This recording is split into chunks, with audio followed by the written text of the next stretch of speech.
하나님 말씀은 창세기 20장 1절에서 2절입니다. 창세기 20장 1절에서 2절 보겠습니다. 아브라함이 거기서 네게브 땅으로 옮겨가 가데스와 술 사이 그랄에 거류하며 그 안에 사라를 자기 누이라 하였으므로 그랄 왕 아비멜렉이 사라를 보내어 사라를 데려갔더니. 아멘. 말씀 제목은 약점이 하나님께 붙들리면 이라는 제목으로 말씀을 나누도록 하겠습니다. 약점이 하나님께 붙들리면 일어나는 일 이라는 제목으로 말씀 나누도록 하겠습니다. 약점이 하나님께 붙들리면 일어나는 일 이라는 제목을 말씀 나누도록 하겠습니다. 비슷한 설교를 제가 이미 했습니다. 이번 주 수요 설교에 이제 오늘 올라오면 여러분이 단점, 그까짓 게 어때서? 라는 제목이에요. 그래서 여러분 그 설교 한번 들어보시면 흐름도 많고 단점 많은 우리가 살아갈 용기가 그 설교 들으면 아마 생길 겁니다. 오늘 마찬가지로 약점이 하나님께 붙들리면 일어나는 일이 있어요. 이게 굉장히 중요해요. 우리가 완전하기 때문에, 우리가 완벽하기 때문에 예수 그리스도의 자녀가 된 게 아닙니다. 하나님은 우리가 얼마나 못난지를 알아요. 그러니까 하나님의 사랑의 위대함은 뭐냐면 우리가 얼마나 지랄맞고 얼마나 천박하고 얼마나 아닌데 그런데도 사랑해 주는 거예요. 예전에 우리 그 디즈니 그 만화 영화에서 슈렉이라는 영화가 갑자기 나왔어요. 슈렉. 아시죠? 몰라요? 이 모를 수가 있나, 이 슈렉이 얼마나 놀라요. 근데 거기에 피오나 공주 들으셨죠? 피오나 공주가 아주 예뻐요. 처음 나올 때. 근데 본래 모습을 딱 돌아가니까 슈렉과 비슷하게 생긴 애가 탁 튀어나오는 거야. 우리 그걸 보면서, 왜 미쳤나? 예전에 뭐 신데렐라, 백설공주 다 예쁜데 왜 이렇게 했을까? 그거는 이걸 비꼰 거죠. 뒤에 없는 건데. 우리는, 미운 오리 새끼가 아니라 미운 오리입니다. 그러니까 미운 오리 새끼는 안데르센이 이제 백조가 오리에 끼어가지고 오리보다 못생겨가지고 막 미움을 받았는데 알고 보니까 그이가 백조들은 그죠. 그래서 우리도 이런 백조가 되자. 이런 인간이 되자. 모든 고난을 이기고 막 그런 얘기잖아요. 근데 우리는 미운 오리예요. 우리는 백조가 아니에요. 그래서 사도 바울이 너희 중에 문벌 좋은 자가 없고 많지 않고, 문벌 좋다는 게 가문이 그렇게 좋은 사람은 없고 너희들 중에 그렇게 잘난 사람 없다. 그거를 자랑하지 말아라. 오직 자랑은 주 안에서 자랑할 필요가 있다. 결국은 저나 여러분이나 우리가 내세울 수 있는 게 뭐가 있을까? 우리가 하나님을 향한 순전한 마음, 내가 뭔가 영적으로 바뀌어져서 정말 누가 봐도 대단하십니다. 당신은 정말 성인이시군요. 정말 당신은 대단한 사람 같아요. 라는 평가를 받으면 얼마나 좋겠어요. 그렇지 못하다는 거야. 박영수 목사님이 이제 80이 넘으셨는데 그분이 하시기를 목회도 그렇고 철이 언제 들었는가 가만히 생각해 보니까 60이 넘어서 들었다는 거예요. 이 말에 굉장히 큰 의미가 있어요. 그러니까 박윤수 목사님은 개척할 때부터 시작이 한 400~500명으로 시작했습니다. 그러니까 왜냐하면 그런 사연이 있어요. 그건 이제 놔두고 어쨌든 김정일 목사님, 이정기 목사님인가 아주 이름이 생각나요. 어쨌든 그 교회에 같이 이제 나와서 이제 교회가, 그러니까 처음 시작부터 거의 중용교회로 시작을 했죠. 지금은 수천 명이 모이는 교회가 됐는데. 근데 이제 그거는 중요한 것 같지는 않고, 어쨌든 나는 한국교회에 어쨌든 어른 목사님으로 또 많은 영향력을 끼친 분임에도 불구하고, 철이 드는 거, 60 넘으니까 조금씩 들더라. 그리고 인생을 좀 헤아려 보니까 80 좀 넘어 살아보니까 인생이 어떻게 살지, 또 어떻게 내가 하나님 앞에 바로 서야 되지 않는다는 거예요. 근데 박영수 목사님 늘 감정이 뭐냐면, 나나 니네나 당신들이나 하나님 앞에 다 쪼다요. 쪼다는 표현 안 쓰지만 이건 내 언어지만 별 볼 일 없다. 이게. 성경의 기록은 결국은 믿음의 조상 아브라함 아주 믿음이 좋아요. 그리고 그 좋았을 거라 생각하는데 창세기를 보면 그런 것 같지는 않아요. 그런 것 같지는 않아. 왜 그러냐면 마누라로 2번이나 누이라고 속이고요. 사람들. 하가를 취해버리고요. 그 다음에 하나님이 돌아가셨다고 구두라랑 결혼해가지고 애를 7을 더 낳아요. 거기에서 7족속이 나와요. 셈 족속에. 그러니까 이후에 보시면, 셈 족속이 아니라 7족속이 나오고 그들 중에, 그 족속 중에 하나가 이스라엘을 대대로 괴롭혀요. 우리는 이스마엘 족속만 생각하잖아요. 근데 아브라함의 족속에서 나온 그 중에서도 이스라엘 백성을 또 괴롭히는 또 민족이 나온단 말이에요. 그런 것처럼 약점 없는 사람 없죠. 근데 그 약점이 하나님께 붙들렸을 때의 상황이 바뀌어져요. 그러니까 우리가 미국 대통령 중에 미국 사람들한테 당신들 가장 좀 존경하고 성공한 대통령이 누구니까? 그러면 이제 뭐 당연히 조지 워싱턴 또 루즈벨트 대통령 뭐 기타는 그처럼 다 있어. 그런데 이제 20세기에 들어서 루즈벨트 다음으로 존경하는 대통령 누굽니까? 그래서 성공한 대통령 누굽니까? 라면 로널드 레이건 대통령이에요. 왜냐면 미국이 소련을 이겼잖아요. 그분이 재직할 때. 근데 사실은 그분이 그렇게 2급 배우 출신으로 그렇게 많이 아는 사람은 아니었는데 그분 주위에 참모들이 참 좋은 참모들이 많았어요. 그래서 사람을 잘 써요. 그리고 거기에서 막 한단 말이에요. 근데 이제 후에 미국에서 비밀 문서가 해제가 됐는데 제설을 했어요. 2번째 대통령을 하는데 그때 알츠하이머가 생긴 거예요.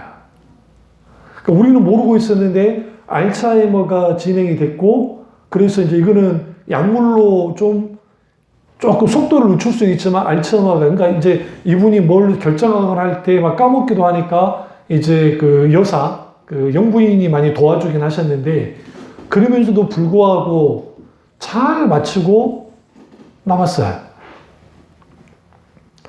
어떻게 그게 가능했냐라고 하니까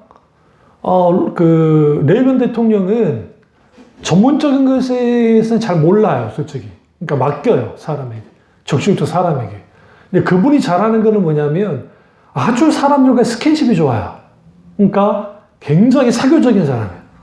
총 맞았어요. 여러분 뭐 기억날지 모르지만 그래서 총 맞은 적이 있거든요. 저격당해가지고 죽진 않았는데 그러고 난 다음에도 위트 있게 행동하고 사람들과 막 했단 말이야. 오히려 그런 부분이 말 그대로 어떻게 만들지 않았죠? 독불장군이지. 그 푸틴과 같은 그런 자기 약점이 있었기 때문에 푸틴 같은 그러한 괴물이 나오지 않은 거예요. 그러니까 여러분 보세요. 시진핑이다, 김정은이다, 푸틴이다, 또 트리키의 에르도안이다. 이 다 강철 사나이. 그러니까 소위 잘 나가는 스트롱맨, 강한 남자. 그래서 자기들의 어떠한 그 단점이나 약점을 숨기려 하죠. 우리는 강한 사람이야 하면서 막 그런단 말이야. 사실은 그런 존재들은 그들의 내면 세계를 들여다보면 말이 안 됩니다. 정말로. 하나님은 그런 자들을 교만하세요. 경멸하세요.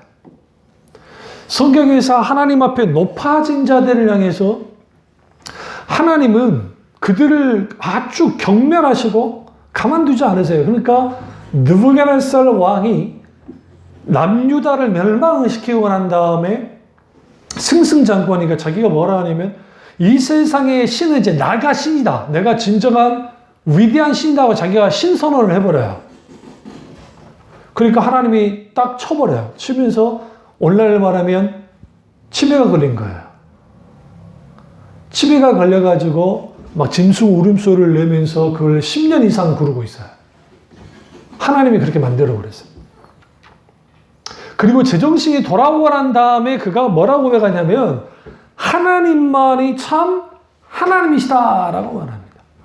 그러니까 우리의 약점 그리고 근데 그 약점이 그냥 약점도 아니고 치명적인 약점. 근데 그 치명적 약점이 하나님께 뭐예요? 붙들리려면 어떻게 해야 되냐는 거예요. 왜? 하나님이 붙드시면 그 약점을 붙드시면 무슨 일이 벌어지느냐? 나같이 흠 많은 사람을 통해서 하나님의 뜻을 이루어요. 나같이 흠 많은 사람을 통해서 민족을 구해요. 나같이 흠 많은 사람을 통해서 하나님이 대적을 이겨요. 삼손 얼마나 흠이 많습니까? 힘만 셌지 머리가 텅텅 빈 인간처럼 느껴지잖아요. 근데 그는 정말 대단한 전략가이기도 했어요. 삼손이. 우리 성경을 뜨문뜨문 보니까 그러는데. 그러나 그가 자기 함정에 빠져서 나시린의 규례를 하지 않는 자기 마음대로 행동함을 통해서 그가 오히려 무너졌죠. 근데 그 눈 다 뽑히고 이제 끝났다고 그냥 놀림감인 그가 하나님을 구하여 나아갈 때, 자기 자신을 인정할 때 하나님 어떻게 합니까? 그가 살아있을 때보다 죽어서 더 많은 블레셋 족속 왕과 귀족들을 죽였다는 거예요.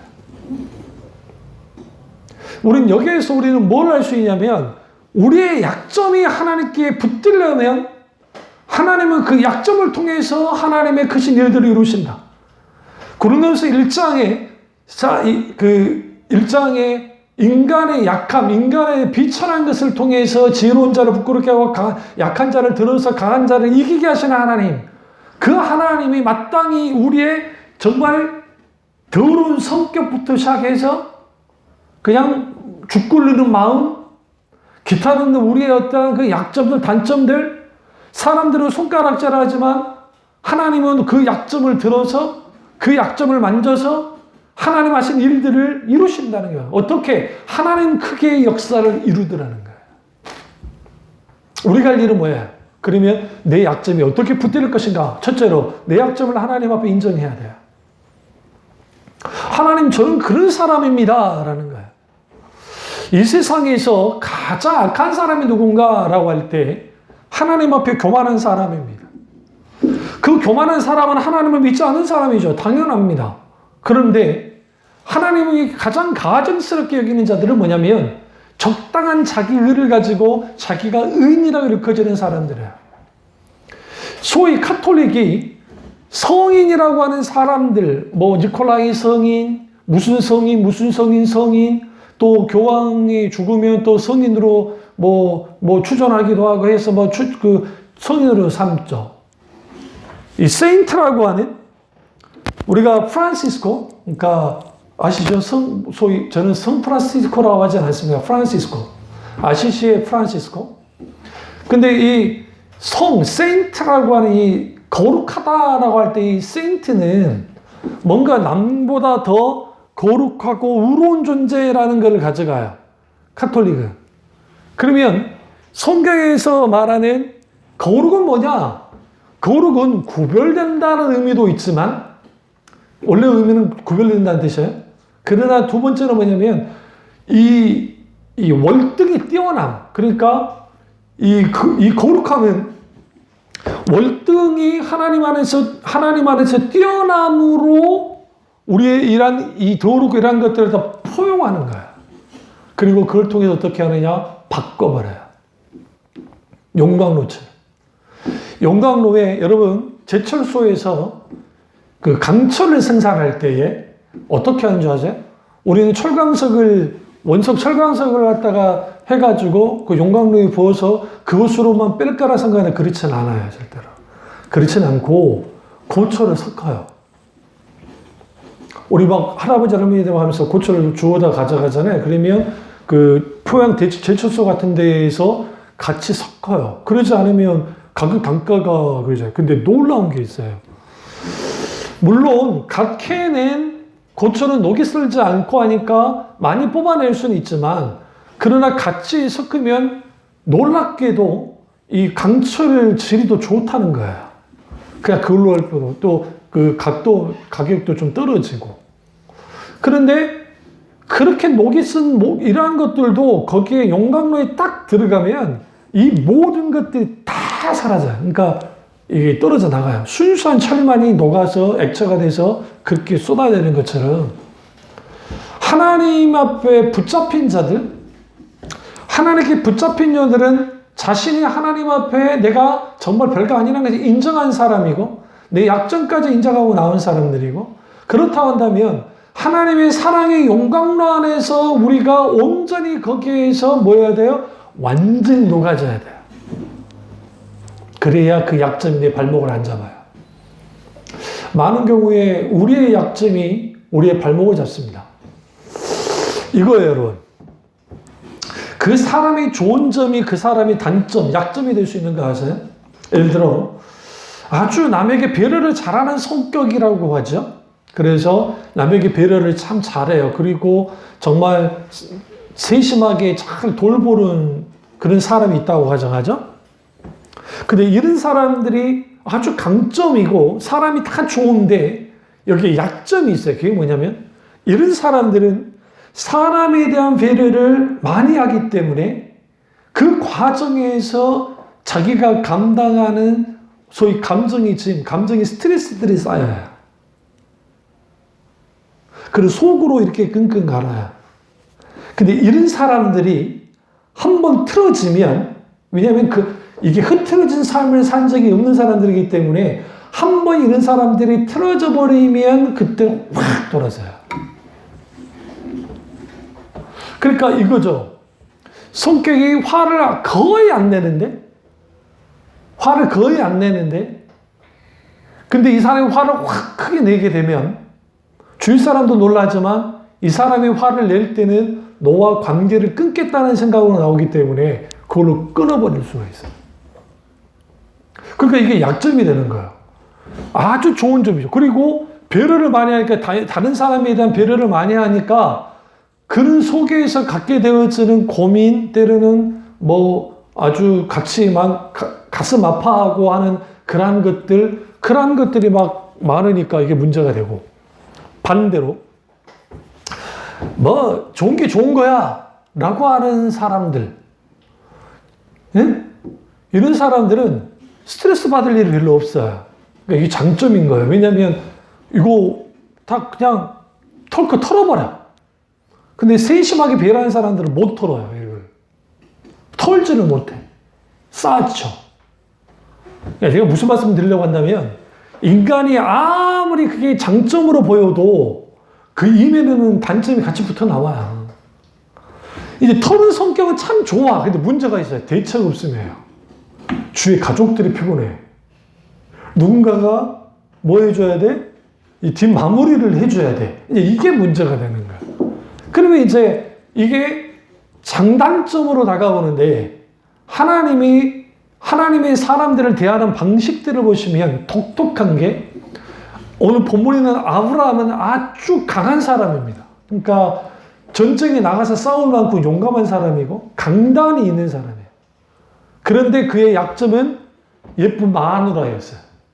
그리고 자식이었어요. 그러니까 자신이 낳는 거, 그 다음에 마누라. 그런데 막상 가나안 땅에 딱 들어왔잖아요. 그러니까 갈대아 우르를 떠나 나온 것은 대단한 거죠.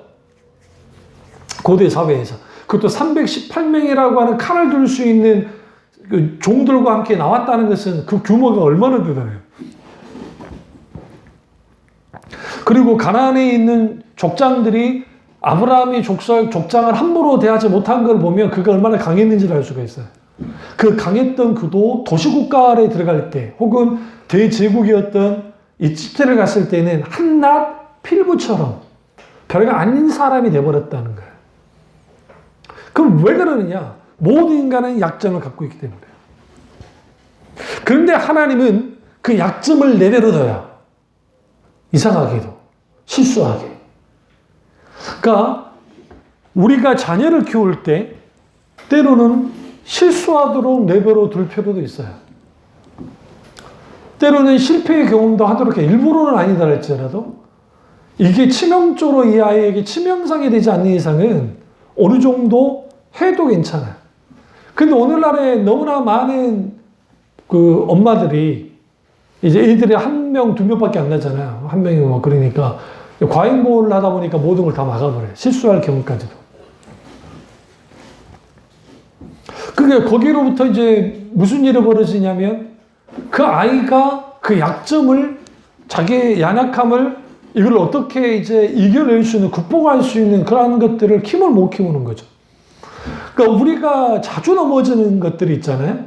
저나 여러분이나. 그러한 것들은 우리가 그걸 이길 힘이 없는 거예요. 그러면 뭔가 공급이 필요하죠. 하나님께로부터. 그래서 하나님이 한 사람을 다루실 때에는 하나님이 때로는 지켜보기도 하고 때로는 적극적으로 나서기시도 하고 때로는 주님이 가까이에서 함께 하시기도 해요. 그럼 봅시다. 요셉 같은 경우에 성경에 하나님이 함께 있다 했습니다. 잘 들으세요. 하나님은 단 한 번도 요셉과 떨어진 적이 없습니다. 사탄은 떨어뜨리려 했죠. 보디발 아내를 통해서. 근데 그는 하나님 편에 섰어요. 하나님은 그를 떠나지 않았어요.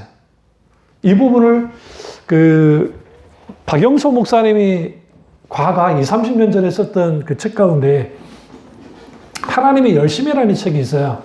그 하나님 열심이라는 책 가운데 제가 그때 그 책을 읽었던 것 같은데 요셉이 웅덩이에 던져졌을 때 우리는 웅덩이 하면 이렇게 되는 웅덩이가 아니고 구멍만 있고 안에는 완전히 동굴처럼 구른 곳이에요. 왜냐하면 물을 저장하기 위해서 하는 게 비 올 때 물이 들어가게 하고 그 물을 쓰려고 인공으로 만들어놔요. 그 밑에는 모래고 모래나 돌이 있고. 근데 이제 거기로 던져놓은 거예요. 그럼 르우벤이 밧줄을 가지러 갈 정도면 꽤 깊었다는 소리잖아요. 꽤 깊었으니까 밧줄을 가지러 간 사이에 형제들이 팔아먹어 버렸으니까. 그러면 그 깊은 곳에 들어갔을 때에 요셉이 뭐 했겠냐는 거예요. 처음에는 형님들 제가 잘못했습니다. 용서해 주십시오 했겠죠. 근데 정말 절묘하게 박윤서 목사님이 표현했던 게 뭐냐면 딱 하니까 위에 빛이 이렇게 툭 들어오잖아요. 빛이 들어올 거 아닙니까? 빛이. 형제들은 죽이는 만에 저 죽여야 되냐 뭐 해야 되냐 그러고 있는 것이고 그 상황에서 빛이 들어오는데 그가 의지할 수 있는 분은 찾을 수 있는 분은 하나님밖에 없었다는 거예요. 오늘날 이 상태가 우리의 단점을 갖고 온 우리의 모습이에요. 그러니까 우리가 우리의 단점을 가지고 우리의 동굴 안에 웅덩이에 던져진 것 같은 상태에 있어요.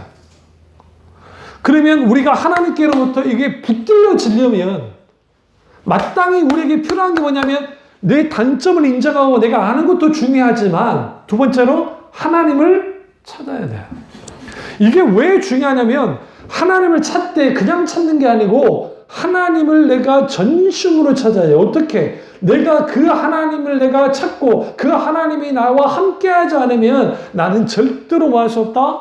벗어날 수 없기 때문에. 근데 하나님은 나서지 않으셨어요. 가만히 보고 계셨어요.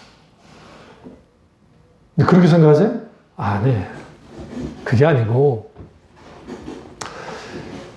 이 웅덩이에 갇혀있는 요셉의 입장에서는 하나님은 아무 일도 하지 않고 있는 줄 알고 있었어요. 그러니까 어떤 하나님 응답도 없었기 때문에.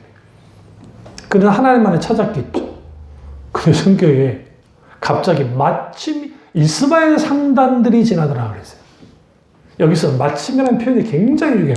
갑자기 이스마엘 상, 근데 이스마엘 상단만 온 게 아니라 이게 연합 상단이 이게 미디안과 이스마엘 연합 상단이 온 거예요. 그것은 뭐냐면 이들이 어디까지 간다는 소리예요? 이디오피아까지. 그러니까 이집트는 그냥 중간에 불과하고 이디오피아까지. 그러면 이스라엘 땅 도단에서 이디오피아까지는 한 1,500km, 뭐 1,800km 정도 돼요. 엄청나게 멀어요. 거리가. 그러면 요셉이 가까운 이집트가 아니라 어디까지 팔려줄 수 있어요? 예, 이디오피아까지도 팔려갈 수도 있었던 상황이에요, 사실은. 왜냐하면 연합상단을 꾸린 이유는 장거리를 위해서 가는 거예요, 장거리. 단거리가 아니고. 근데 사실상 이스라엘과 이집트는 거리가 그렇게 멀지 않아요. 이스라엘 백성이 40여 도가 광야 이렇게 한 것은 시나이 반사로 돌아서 그런 것이고, 거기에 그 상업로는 성인 남자면 한 3일이면 가요. 이렇게 내려갈 수 있어요. 그 말 타고 낙타 타고 내려가면. 그러니까 그 길을 쭉 가는데 성경에는 뭐라고 그래요? 이스마엘 상단이 요셉을 어디다 팔았다? 네. 이집트에 팔았는데 하필이면 누구한테? 보디발한테 팔았다는 거예요. 소년을. 그리고 거기로 간 것이죠. 여기서 우리가 우리의 약점이 하나님께 붙들리면 일단은 하나님은 그 약점을 주님이 다루십니다. 그리고 때로는 주님이 우리를 코너로 몰 때도 있어요. 그게 우리에게 아킬레스건이 되지 않게, 그러니까 우리가 그걸로 걸러 넘어지지 않도록 하기 위해서도 주님 우리를 만져요. 어떻게? 충분히 만져요. 이 일을 누가 당했어요? 요셉만 당했나요? 모세도 당해요. 그러니까 모세의 약점은 자신만만함이에요. 모세는 히브리 사람으로 태어났습니다. 근데 엄마가 이제 몰래 들어가서 이제 키우긴 했지만 어쨌든 공주의 아들로서 컸어요. 많은 그 학자들이 이거를 그 5글자에 있는 이집트의 유일한 여자 파라오가 있는데 그 여자 하셉수툰인가 뭔가 있었는데 그 여자의 양자일 거라고 봐요. 많은 사람들이. 왜냐하면 그 정도로 생명을 유지시키고 권력을 했던 걸 보면. 근데 그건 일단 놔두고. 왜냐면 그리고 또 모세가 이집트의 왕자였는데도 토판이 안 발견되잖아요. 그러니까 부조에. 이집트 부조에 모세가 나와야 되는데. 그러니까 모세가 가짜 인물 아니냐라고 주장을 하는데 이스라엘과 근데 토판도 많이 나오게 해요, 이름이. 근데 중요한 건 뭐냐면 그때 다 없앴어요. 그러니까 여자 파라오에 대한 적개심. 그러니까 이후에 나왔던 왕조가 완전히 부셔야 다. 그러니까 이제 그런 일들이 좀 있어요. 좀 복잡합니다. 근데 어쨌든 그런 상황에서 우리가 볼 것은 뭐냐면 모세의 자신한 만만함. 왕자로 컸죠. 그래서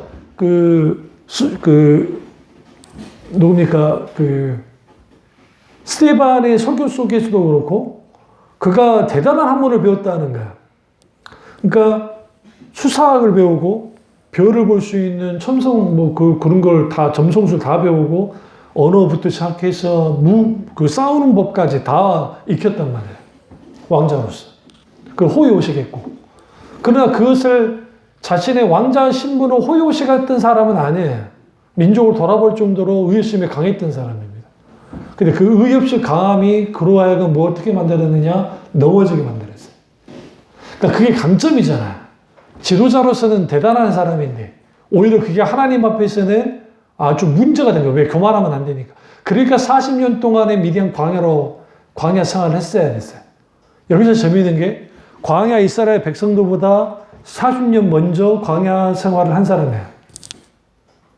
하나님 보시기에 얼마나 쓰기 좋아요.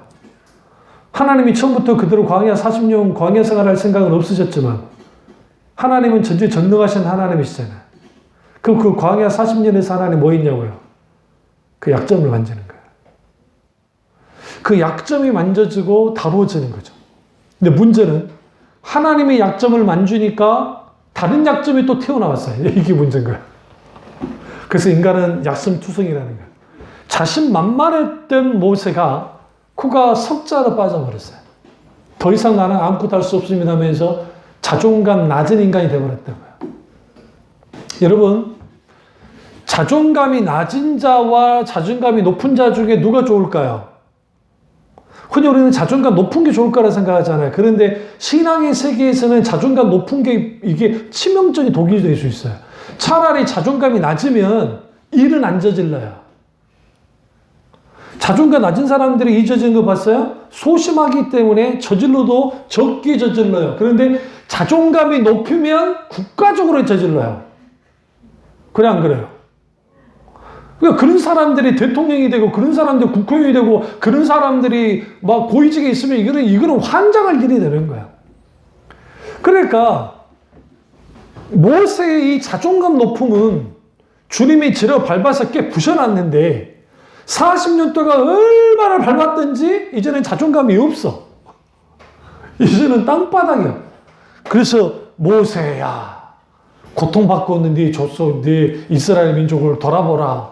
내가 너를 들어서 이제 그들을 영도자라 삼아서 이제 가나안 땅으로 데려가겠다. 그러니까 뭔 소리? 뭔미? 응? 우리 저기 예수한테 배운 거 어쩔 TV? 하나님께 어쩔 TV? 그런 거요. 도대체 뭔 소리예요, 하나님?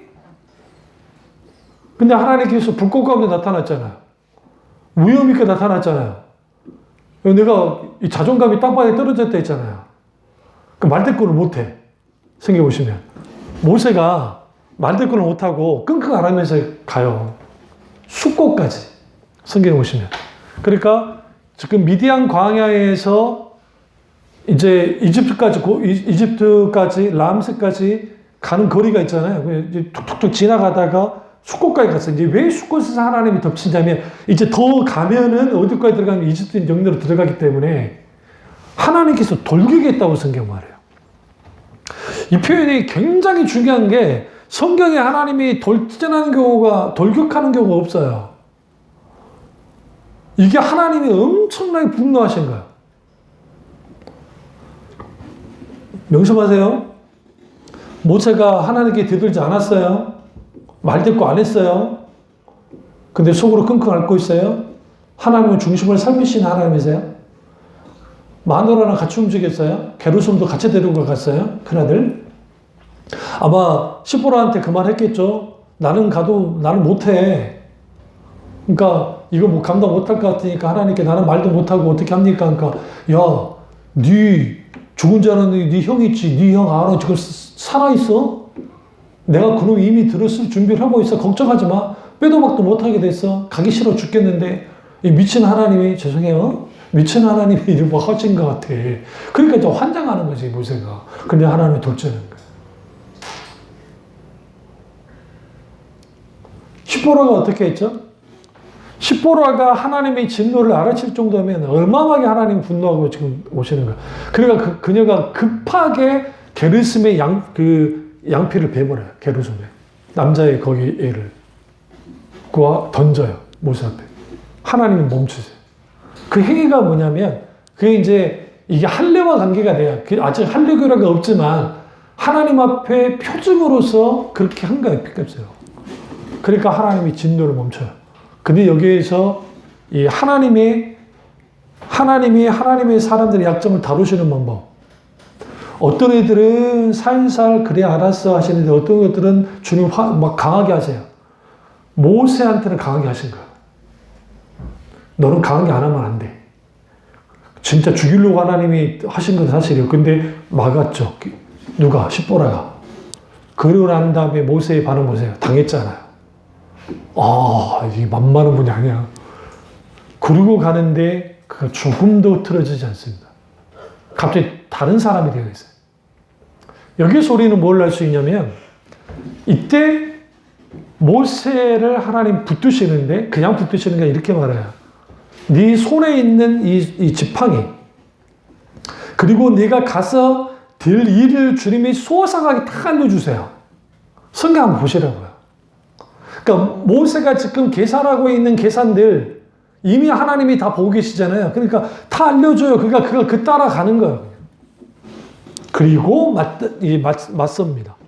그 과정에서 모세가 뒤로 밀려나나요? 안 밀려나요. 왜? 모세의 약점이 하나 이렇게 붙들렸기 때문에. 우리의 약점을 인정해야 된다. 두 번째, 하나님을 찾아야 된다. 어떻게? 죽기까지. 하나님이 나를 만져주지 않으시면 안 된다고. 내 약점을 만져달라고. 우리는 계속 하나님을 찾고 또 찾아야 돼요. 세상에서는 장점과 단점 중에 심리학에서는 이 사람의 단점을 고치게 해줄 뿐만 아니라 고칠 수 없다고 보기 때문에 자기의 장점을 극대화시키는 데 노력하라고 가르쳐요. 심리학에서는. 세상은 다 그래요. 그래서 어떻게 하면 장점을 개발할 것인가. 그 장점을 통해서 내 단점을 가리거나 내 단점을 잘 컨트롤하면 된다고 생각해요. 그런데 사탄은 절대로 우리의 단점을 가만두질 않아요. 그 단점으로 우리를 넘어뜨려요. 우리를 제로 밟아요. 그러면 아브라함에게 있어서 최고의 단점은 뭐예요? 마누라. 최고의 단점은 뭐예요? 자식. 이 두 가지 단점을 갖고 있어요. 약점을. 단점이보다 약점을. 그 약점을 하나님께서 재밌게도 이 이집트로 내려갔을 때의 상황은 처음 이제 주님 만난 지 얼마 안 되니까 올라버리면 초신자니까 좀 그럴 수 있어. 세월이 지나가지고 이제는 그랄로 들어갔는데 이 그랄은 이제 이거를 그랄은 블레셋이라는 뜻이에요. 그러니까 그 블레셋이 고대에 두 번 등장을 해요. 어떻게 등장을 하냐면 아브라함, 지금으로부터 3,500년 전에 블레셋, 이 사람들은 지금 키프로스 전에 크레타 섬에서 이렇게 넘어와가지고 그들이 와서 먼저 왔던 사람들이 블레셋 족속이래요. 그리고 이제 대규모로 막 이제 침략해 올 때는 이제 그 사사시대 때 그들이 와요. 그들도 똑같이 블레셋인데 다른 종족이 이제 블레셋 안에 있는 다른 종족들이 와서 그렇게 한 겁니다. 그거 아셔야 되는데. 근데 그 블레셋 땅에 들어가서 이 아비멜렉 이름인가 아닌가 많은 학자들이 이름으로 보질 않아요. 왕이랑 그러니까 블레셋 왕이라고 생각하시면 돼요. 근데 그 블레셋 왕이 딱 보니까 이 지금 사라 할머니 나이가 몇 살인 줄 아세요? 이 대충 보시면 이 사라 나이가 거의 한 80이 넘었을걸요? 거의. 근데 예뻤대. 뺏긴 거야. 이 상황이 말이죠. 약점을 때로는 하나님이 놔두시고, 그런데 이걸 통해서 하나님은 뭘 하시냐면 하나님이 아브라함과 함께 한다는 사실을 드러내고 있어요. 우리는 우리의 약점 때문에, 나의 부족함 때문에, 나의 연약함 때문에, 그것 때문에 막 좌절하고 살아갈 필요가 없는 것은 하나님께 붙들리면 그 약점이 있음에도 불구하고 하나님이 함께 하신다는 그 사실만으로도 우리의 모든 약점을 덮고도 남아요. 아비멜렉이 깜짝 놀랍니다. 그리고 그 아비멜렉이 아브라함을 향해서 그렇게까지 호의를 베풀었던 존재가 아니에요.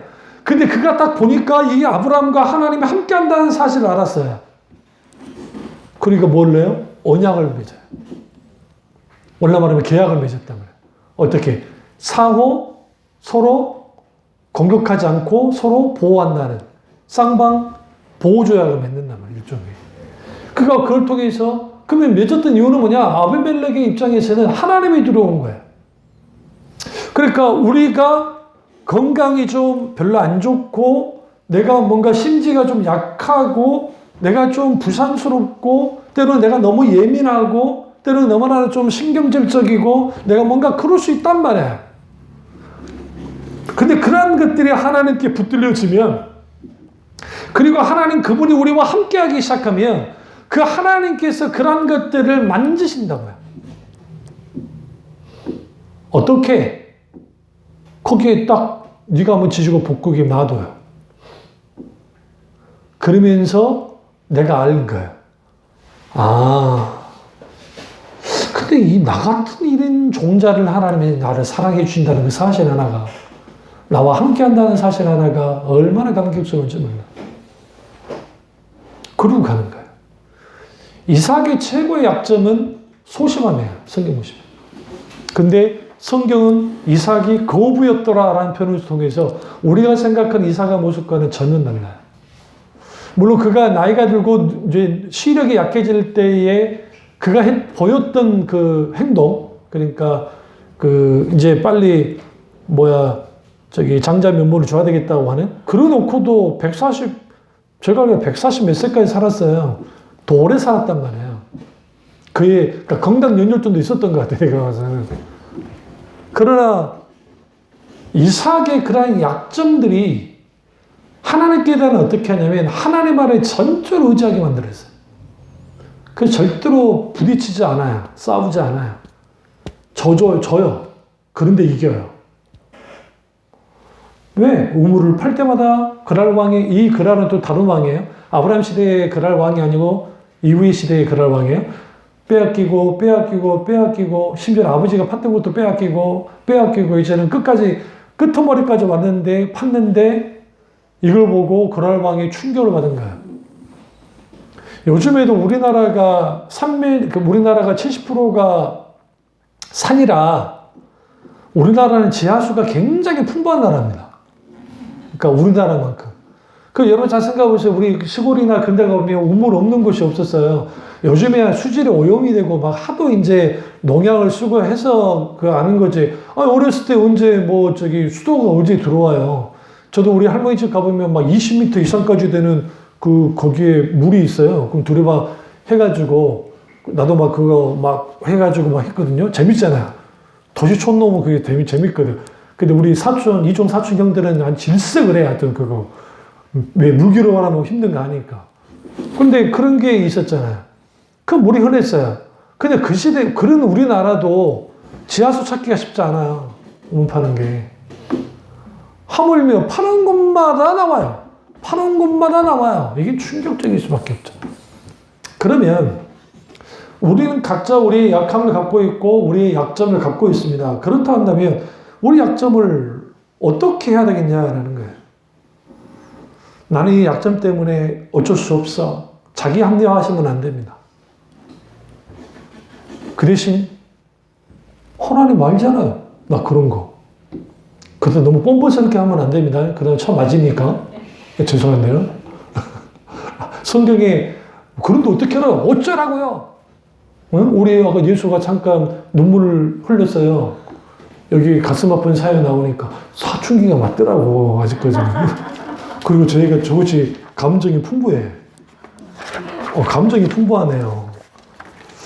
그러니까 정말 귀하죠. 근데 우리가 이 하나님 앞에 이러한 약점들이 딱 있을 때 원수가 공격하고 사람이 공격해서 너무 아파하는 것에 대하여 주님이 찾아오셔서 어루만져줘요. 그러니까 이 예수님의 제자들은 어부 출신이 많았다는 것은 어부는 딱 고기를 잡으면 고기가 죽잖아요. 그러니까 외국 사람들 우리나라에 놀러 와가지고 가장 놀라운 게 하나가 수족관 같은데 물고기가 있는 거야. 특별히 노량진 수산시장 같은 데 가보면 횟집 다 그게 물고기 있잖아요. 살아있잖아요. 우리 목사님들이랑 자주 우리는 이제 먹으러 가니까 우리는 찝습니다. 살아있는 거. 이분들이 장난도 쳐요. 이게 배가 이렇게 올라와가지고 둥둥 떠고 또 몰래 막 한단 말이에요. 그러니까 우리는 들어가고 마지막 감시하는 목사님 한 분이 나와요. 목사가 그러면 안 되는데. 왜? 하도 우리는 회를 많이 먹었기 때문에 왜? 바깥치기 하는 걸 알아. 그러니까 보는 데서 떼주세요. 그때 이제 내가 감시한다는 느낌을 주면 안 돼. 맛있게 생겼네요. 한번 이거 구경해도 됩니까? 그래가지고 이제 한 번은 붙어가지고 하는 걸 본단 말이에요. 그래야 우리는 안심하여 들어가서 그걸 먹는 거예요. 진짜로 그래요. 이제 그러면 안 되지만. 근데 이스라엘에서 물고기를 딱 잡으면 다 죽잖아요. 그러면 정결법에 의해서 죽은 시체를 만져야 돼요, 계속. 그러니까 죽은 물고기를 계속 만져야 될 거 아니에요. 뭐, 그물이든 뭐든. 그러니까 이 사람들은 정결법에 의해서 늘 부정한 사람이 되어 있는 거예요.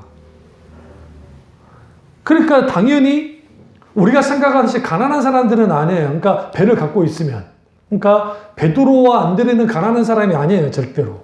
배를 갖고 있었기 때문에. 그게 아니라 그냥 품꾼으로서 업으로 오는 사람들은 가난할지 모르지만 사도 요한과 야고보는 배를 여러 채 갖고 있다 했으니까 부자였다고요. 그러나 이스라엘의 통념상 사회, 그러니까 종교적인 어떤 사회 속에서는 그들은 아주 별로 취급하지 못하는 사람인데 예수님의 제자가 됐어요. 그러니까 얼마나 약점투성이겠어요. 근데 주님은 그들을 들어요. 세리까지도 들었으잖아요. 심지어는 셀로데 시몬, 칼 품고 다니면서 나라 구하겠다고 한 이런 오늘날 말하면 운동권 출신도 주님이 제자로 삼아버리고. 그러는 거야. 그러니까 그걸 통해서 뭐 하냐면, 갖게 하는데 어떤 신학자가 했단 말에 참 의미가 있었던 게, 왜 가룟 유다가 예수님을 팔았을까? 그건 잘난 인간이었기 때문인 거야. 많은 신학자들이 그런 남쪽 출신이었고 유일하게 가룟이라고 하는 이스라엘 남쪽 지역의 출신이었고 그리고 그는 서기관이었을 확률이 높다라는 거. 그리고 돈깨를 맡을 정도면 아주 똑똑하고 잘 나가는 사람이었을 것이다. 근데 그런 사람들이 하나님 앞에 어떻게 약점이 붙들려지면 정말 나와 함께 뭘 연 자가 빵을 짓는 자가 나를 팔자할 때에 그때 거기에서 하나님 예수님께 펑펑 울면서 예수님 용서해 주십시오. 제가 팔려 있고 내가 계획 다 세워놨습니다. 라고 하면서 회개하고 돌이켰다고 한다면 가룟 유다만큼 하나님께 엄청나게 쓰이는 사람도 없었을 거예요. 그런 의미에서 하나님이 가장 경멸하는 사람들은 뭐냐면 적당한 자기 의인의식을 가지고 나는 괜찮은 사람이라고 여기는 사람들이에요. 정말로 내가 괜찮은 사람이라 할지라도 하나님 앞에 나아갔을 때 그분의 전전 앞에 나아가면 내가 얼마나 더럽고 얼마나 추악하며 얼마나 아무것도 아닌지를 알게 되어져요. 흠 많고 탈 많죠. 흠 많고 탈 많지만 하나님께 붙들리기만 한다면 달라요. 뭐가 달라요? 하나님이 함께 하시기 때문에 달라요. 하나님은 그를 통해서 하나님의 일들을 이루십니다. 그래서 그 예전에 그 플리펜이라고 하는 인생의 치명적인 10가지 약점에 대한 그 책이 있어요. 근데 참 재미있는 게 있는데 성격 유형을 10가지 했는데 잠깐 제가 읽어볼게요. 웃겨서요.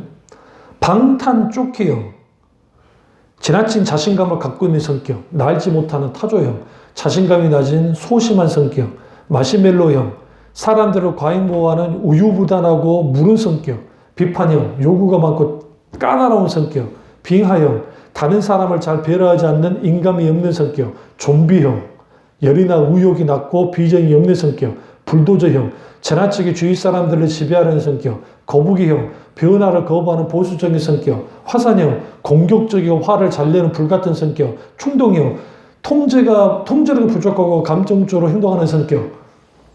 여기 우리 들어간 게 있죠? 없어요? 부분이라도 들어간 게 있을 거라고요. 이런데. 여기 다 걸려요. 그런데 이러한 약점. 그럼 세상은 이렇게 말해요. 이런 약점을 계속 지속적으로 평생에 걸쳐서 이러한 것들을 개선해 나가는 것이 최고의 사람이고 성인이고 괜찮은 사람이다라고 하는 거예요. 그래서 이 약점을 하나씩 극복할 때에 정말 향상된다고 가르칩니다. 근데 성경은 그렇게 말하지 않아요. 네가 잘났든 못났든 네가 뭐 어떠하든 하나님 앞에 아무것도 아니라는 걸 인정을 해라. 뭐냐면 하나님은 어느 누구도 하나님 앞에 섰을 때에는 온전한 인간이 없기 때문에 그래요. 그럼 우리는 어떻게 해야 되느냐? 나의 치명적인 약점을 인정하고 인식하고 그리고 우리가 이 하나님 앞에 나아가서 이 치명적인 약점을 하나님께서 강하게 붙들어 주시고 하나님께서 다루어 주시고 하나님께 만져달라고 기도해야 돼. 그리고 하나님께 우리는 어떤 태도를 가져야 되냐면 우리의 이러한 치명적인 약점이 하나님 앞에 겸손한 자세를 가지게 하고 그리고 이 치명적인 약점이 하나님의 능력의 통로가 되도록 해달라고 우리는 기도하고 실제로 그 능력이 통로가 돼야 돼. 한없이 다정스럽고 잘 품어주는 성격도 있지만 그러나 인간은 이면적인 어떤 약함을 다 갖고 있어요. 그런 것들을. 그렇다고 한다면 우리는 이걸 인정해야 됩니다. 모든 사람은 약점이 있다. 세상에는 완벽한 사람은 없다. 어떤 사람은 성격이 급한 것이 약점이고 어떤 사람은 성격이 너무 느긋한 게 약점일 수도 있습니다. 어떤 사람은 돈에 약하고 어떤 사람은 뭐 술에 약하고 도박에 약하고 기타 등등 말이 많아서 문제를 일으키고 약점이 없는 사람은 없어요. 그런데 사도 바울과 같은 완벽주의적인 성격, 베드로와 같은 어떤 그냥 이 기분파 그런 성격 이러한 것들도 하나님께 딱 만져지면 붙들려졌을 때 하나님은 그를 통해서 그 사람의 그릇에 맞게 하나님께서 사용하세요. 그리고 그 사람의 그릇에 맞게 그 사람을 빚어나가기 시작해요. 우리가 코바디스 도미네라고 하는 말 들어봤을 거예요. 주여 어디로 가시나이까? 라는 뜻이에요. 이게 라틴어입니다. 우리 영화 코바디스에서 나온 중요한 이제 코바디스 영화 뒷부분에 이제 그 장면이 나오는데 그게 뭐냐면 이제 베드로가 네로가 막 그리스도인을 잡아다가 막 죽이니까 핍박이 있으니까 베드로가 이제 겁을 먹고 로마를 빠져나오다가 예수님이 거기 이제 다시 죽으러 가시는 거야. 그걸 만나는 장면이 나와요. 그리고 베드로가 예수님 알아봐요. 주님 어디로 가십니까? 그러니까 내가 너 대신 죽으러 간다라고 그래요. 그러니까 거기서 무릎을 꿇고 우르는 거예요. 그리고 예수님 가시지만 내가 가게 되고 그가 돌아가서 십자가에 꽂고는 못 박아 죽었다는 전승이 있습니다. 역사적 시적 기록이 있는 게 아니고. 그래서 이제 로마 여행을 하게 되시면 로마라고 있어요. 그 지역이 있는데 거기가 판테온 말고 콜로세움 옆에 있거든요. 거기에 바울이 갇혔던 감옥도 있고 그 안에 거기에 숨겨 있다고 하는 그런 곳도 있어요. 목이 잘려나가고 그런 지역들 그런 게 있는데 이제 바울 교회 같은데 그런 거 해놨죠. 근데 거기서 왜 그런 글들이 나왔을까? 그건 뭐냐면 베드로의 비겁함. 그러니까 예수님 3번 부인한 적 있잖아요. 그가 실제로 있었던 일이니까. 그러나 그걸 극복했다는 거죠. 돌아가서. 누구에게 붙들리면? 주님께 붙들리면요. 그렇다고 한다면 이 말씀만 끝내겠습니다. 왜 하나님은 이러한 약점을 우리에게 허용하셨을까요? 이제 이게 문제야. 주님 좀 더 성격 좋은 나으로 좀 되게 해주시지. 나를 좀 이렇게 좋게 해주시지. 그러면 좋을 텐데 왜 주님이 이러한 약점들을 허용하셨을까? 그것은 부모로부터 유전되어 있는 것도 있고 타고난 기질도 있겠죠. 근데 이유는 하나야. 딱 하나야. 그게 뭐냐? 하나님과 함께하는 인생이 되게 하기 위해서 그래요. 그러니까 결론부터 말하면 완전한 인간은 없다. 완벽한 인간은 없다. 당연히 하나님은 우리의 약점도 기꺼이 허락하신다. 그리고 그 약점이 오히려 하나님 앞에 겸손하게 하고 하나님 그분을 더 찾게 만들고 우리의 약점이 붙들리면 하나님 하고자 하는 일들, 하나님 그분과 관계 속에서 그분을 더 의지하게 되어지고 그리고 무엇보다 중요한 것은 하나님과 함께하는 인생을 사는 거예요. 비록 반복적으로 약점으로 넘어지더라도 누구처럼? 아브라함처럼. 이 사건이 주로 아까 제가 80세라 했지만 그게 아니고 아브라함이 20년이 지난 다음에 이 일이 벌어진 거거든요. 그렇다고 한다면 우리가 약점을 완전히 없앨 수 있냐? 그러면 그렇지 못합니다. 단점을 없앨 수 있냐? 그렇지 못합니다. 왜? 완전히 없어진 것이 될 수는 있어요. 하나님 은혜 가운데 지속적으로 있으면. 근데 은혜가 떨어지면 불쑥불쑥 튀어나옵니다. 그래서 우리가 은혜에 의한 삶을 살아야 하는 이유가 거기에 있는 거예요. 계속적인 은혜의 공급함이 없으면 우리 속에 있는 것들, 왜? 이건 죄성과 관계가 있기 때문에. 타락한 본성과 관계가 있기 때문에. 그러면 우리는 지속적인 하나님 은혜를 구해야 되고. 그러면 우리에게 지금 필요한 게 뭔가? 철저하게 내 약점을 하나님께로 가져다 드리고 그리고 하나님의 은혜 안으로 깊이 들어가야 돼. 나 이것 때문에 하나님 넘어지잖아요. 나 말실수가 많아서 넘어져요. 내가 결단력이 없어서 넘어져요. 그러니까 하나님 나 불쌍히 여겨주시고 주님 만져주세요. 그런 걸 통해서 우리가 한 걸음 한 걸음 하나님과 함께 살아가고 더불어 나아가기 시작하면 거기로부터 하나님께서 무엇을 하시느냐? 우리의 약점을 통해서 하나님 하신 일들을 하십니다. 이 놀라운 은혜가 저와 여러분께로 주님으로 축원합니다. 기도하겠습니다. 기도하실 때 오늘 이 말씀이 나의 말씀이자 우리 말씀 중에 잠깐 기도하겠습니다.